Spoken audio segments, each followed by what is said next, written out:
กับปูโอ้มันบ่มีอันนี้ไปเอาอยู่นาพุ่นจังหลายตัวก็ปู นี่เอานี่เอา มีอยู่บ่มีบ่ใส่เลยฮ่าใส่แล้ว มาได้สูมาได้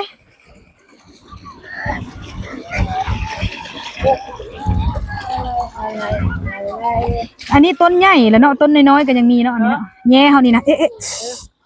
น้ำมันมีน้ำยายุบสิลงจังได๋ฮะเด้ลงนี่เลยลงย่างไปน้ำดินนี่เลยน้ำยายุบเด้อสู จับมันนะ ลงย่างน้ำนี่เลย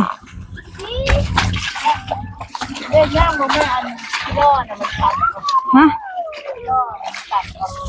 วางก็ได้อย่าไปกัดเลย อู้จิโร่บักหลายๆคันอย่างนั้นพูนไปขุดอยู่ส่วน นี่ แย่ เห็น ส่วนแย่ ว่า บักหลา ตาย มึง อยู่ส่วนแย่กับบักหลาย น้ำจะตัวอยู่หน้าเนาะดังไปกัน ๆเนี่ยปล่อยมันลูกปล่อยมัน ไปกันขาดใหญ่เหรออย่าบังไหนเจ็บตีนบ่เจ็บปะ น้องอย่าเฝ้าเอาไก่ป้าเด้อ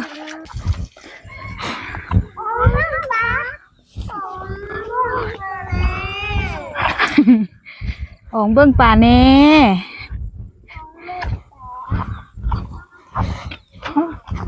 เนี่ยจะอ่อนนี่ห่วงเข้านะจะเบิ่งแม่นี่นะเห็นบ่เนาะว่ามีแต่ห่วงงามขนาดเลยใบบ่เห็น ห่วงเข้านี่นะตุ๊ก เบิ่ง ปู นี่ตัวนี้อ๋องนี่ให้